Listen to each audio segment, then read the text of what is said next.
As part of the visa support service that I offer, I've decided, to have this question and answer session to actually address some of the questions that you leave in the comment section, and also to provide an explanation, for people who probably don't have the time to go through specific comments, just maybe to educate people, the larger audience, about some of the concerns that you people have. Now, some of these questions I have identified are those that I have seen people repeat, and then I think that some of them require, answers. And so I wanted to make this a live video, but I've decided, okay, let me record this one. If you don't want me to make this a live video, just leave a comment, just comment, make a live video so people can join, and then I can answer the questions that you have. But first, I've decided to record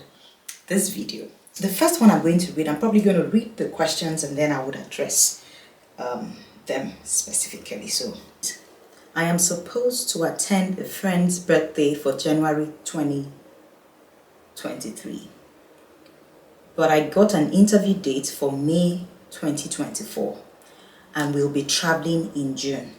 How would I explain my purpose of travel? Now, when you have a date, that is, you have an interview date that comes after the event which you will plan to go for has expired, then the purpose of your trip has changed, and then you cannot rely on that same purpose. But in this case, it doesn't mean you already have a date and then you want a visa. You can change, you can adjust the purpose of your trip. And how would you do that? You can do that by completing a new visa application form. Let's say you were going to go for your friend's birthday. I'm assuming that unless that was the only reason why you wanted to go or you wanted to apply for that visa, then in that case you shouldn't go attend your interview because the purpose has been overtaken by event. But if you still want to go, yes, you should adjust the purpose to maybe a vacation or just something else that you think might be relevant to whatever you do or whatever agrees with you. So in that case, you should complete a new visa application form. This person says, is it advisable to say that the person inviting you will sponsor you, but you also have a little savings from your work just to support yourself too? When asked how you would support yourself when in the US. Now, I always tell people, even when you're being invited, even when you get an invitation letter from someone abroad to visit them, yes, I always advise, unless maybe they are sponsoring you 100%, but I want you to know that, it's like anywhere else. People don't like people coming to consume their own finances. They want to see that you are also bringing in your own money. You're bringing in value to their country. The reason people, countries, tourism is one of the, bedrock of an economy. Tourism is good because it just means, imagine I'm traveling from one place to another. I'm saving in my country. I'm taking that money outside my country to another country, to spend there. So they like that. That's part of tourism. So even if, someone is inviting you and is going to sponsor you, it looks good, for them to sponsor you. But at the same time, have your own money. Let it be that their sponsorship is, limited to, let's say where they're going to provide where you're going to stay, they're going to provide food that you're going to eat. But you also show that you have your own money, because it also shows that, yes, you have, it's a form of, you have your own job or money, something that gives you money. And with this money, you also plan to, take it with you and maybe, to spend there, maybe do a bit of shopping or maybe just, a bit of, tourist, activities. So yes, show that you also have your own money. It will make you look good. It would prove that you have the capacity to pay for your trip, whether or not another person is sponsoring you, and it would also improve your chances of getting a visa. This person says, do visa officers call the bank that you save to check whether you have money in your account at that moment? Well, the thing is, rarely, would visa officers, contact your bank to find out if really the details you provided, they are correct. But yes, they do, even though it's rare, but those checks can be random. And in most cases, it would be if maybe they have reasons, to doubt, and they are just trying to clear doubt. But I don't think that they're less, that's, they are not busy enough, not, that they will be going through every, account information, bank account. They will be reaching out to every bank that, every application, because they receive, millions of applications. So imagine that they have to call the banks. But the thing is, you don't want to lie to them, because, or maybe present a fake document, because it can be random. What I mean is, they don't do it on every application, but how do you know that your own will not be the random one that they will pick, to verify? Most times when they're looking through the bank details, they just want to see that, the bank details, shows someone an account that is active. They want to see what comes in, they want to see what goes out, they want to see your lifestyle, they want to see that it's a fully functional account that you have been operating over time. So the checks might be random, but yes, they do happen.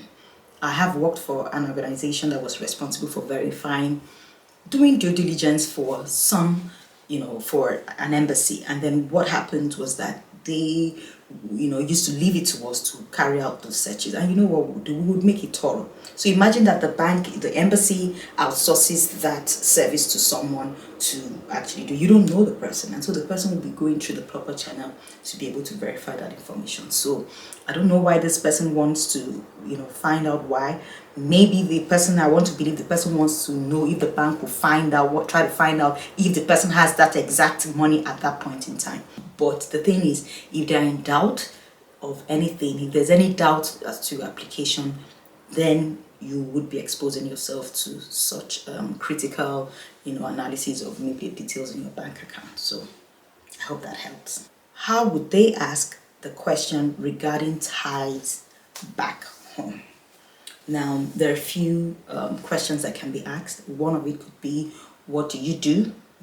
Where do you work? Okay, how long? Another one would be, how long have you worked in this organization? What are they trying to see? They want to see how stable, you are. And then things like, are you single or you are married? Those are some of the questions that you may get regarding, strong ties. And then if you're single or married, it could be, do you have children? How old are your children? Strong ties would just be something they want to know, if you have social or economic ties to your home country, to ensure that even when you're traveling, you're going to come back, because these are ties, these are things that you're connected to back home. So these are some of the questions that you will be asked. Where do you work? How long have you worked there? Where did you work before then? What do you do for them? Are you married? Are you single? Do you have children? Do you have a wife? What does your wife do? Where does your wife live? Do you have parents? Where are your sisters? Just, questions, around the subject. So, and this person says, I have been denied twice. First, in South Africa as a student, and second, in Nigeria. Do you think I stand a chance the third time?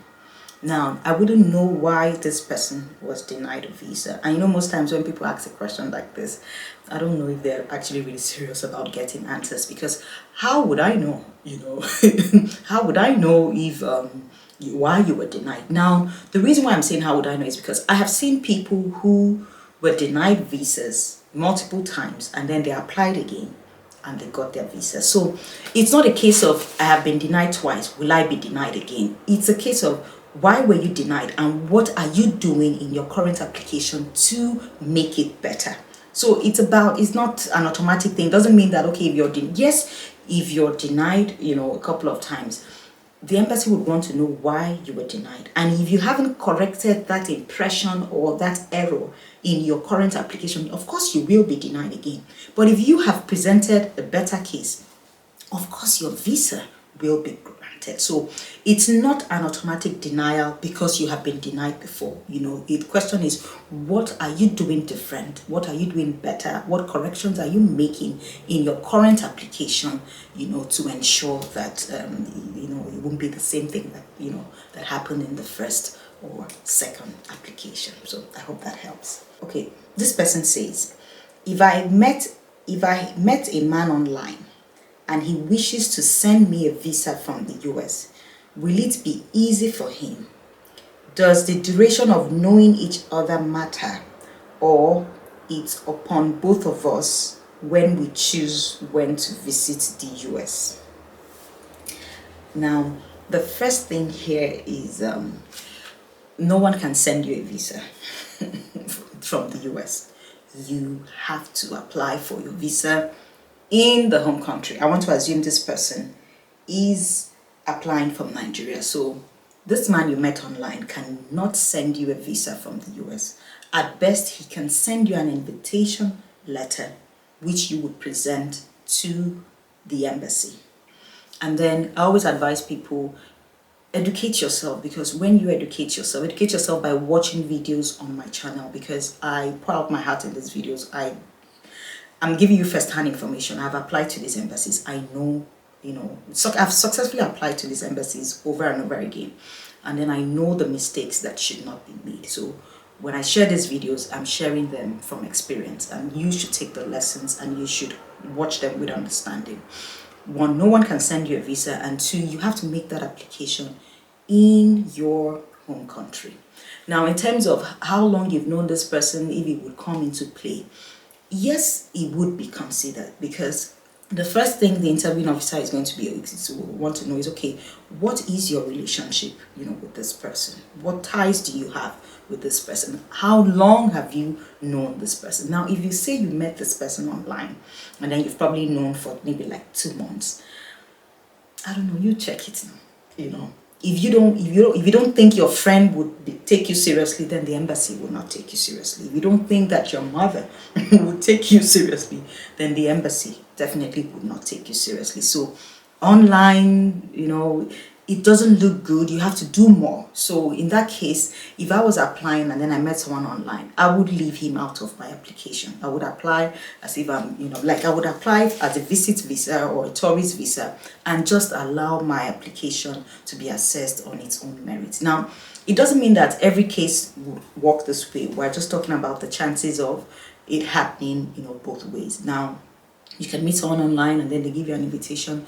If they're whatever they're doing in their country, if they're the right standing people, they're doing very well, they have a very good reputation, they pay their tax, they're good people, they're responsible citizens of that country. Yes, they can invite you for whatever reason. You can have an event, they can say, okay, they want to invite you for your birthday, and maybe if you have a good travel history, I'm assuming this person doesn't have a good travel history, because he would not even, if she had a good travel history, she would not ask this question. She would probably just maybe apply for a visa and say she's going on vacation, and then she would go meet whoever she chooses to meet. But if you don't have a good travel history and then you said you met someone online and then after a few months they're inviting you, it won't I wouldn't believe you. So, and I'm certain the embassy might feel the same way. So it wouldn't look good. But if you think that this person has the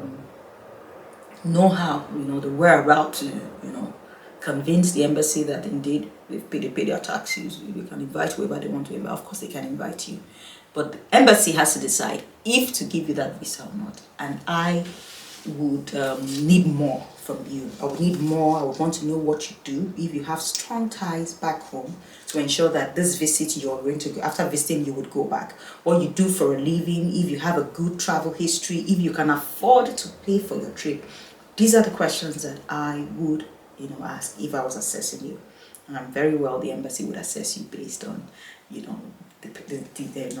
parameters as well. So I hope that answers your question. I'm on vacation for 10 days with my mom.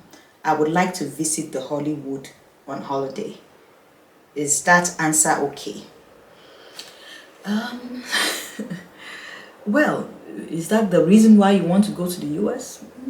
Well, if it's the reason why you want to go to the US, then maybe you spent your life, wanting to know about Hollywood, and then you want to go and see. Oh, very well then, convince them that you want to go to Hollywood. Give them the history of Hollywood. Talk about, why you want to go to Hollywood. Why it's relevant to what you do. But it's just, it's not sufficient, if you're going on holiday with your mom, spend time with your mom and other family members, it's a better reason than saying you just want to go to Hollywood. Now, it doesn't mean that if you're saying you're traveling with your mom, you cannot mention that, okay, yes, your mom also intends to take you to LA, so while you're there, you want to see Hollywood, but include other places of interest, that you want to see, and talk about it passionately, in a way that would make them feel like, oh, okay, this person, this person has spent their life wanting to do this thing. Let's give them a chance to live their dreams. But don't just go there and say, oh, I want to go to Hollywood. So I hope that was helpful. So if you do have, I'm still taking, this is the first part of whatever I'm doing. I'm still going to do more videos like this. Now you see how important your comments are. Leave your questions. People always say, oh, I want to do this support, get the support service, but I don't have my, okay, this is a free channel. Drop your comments, I will answer. But most of all, if you leave your comments here, I'll pick them up. I would even respond to the comments, but then when I would also pick them up and then talk about it, elaborate on them, with this video. So I hope this was useful. Now, don't just watch this video. It is not fair. Be a friendly friend. Share it with someone who wants to see it. So have a happy new year, and let's do more of this. Let's solve more of your visa related problems and answer all of your visa questions, visa or travel questions. So thank you very much and have a good day. Bye.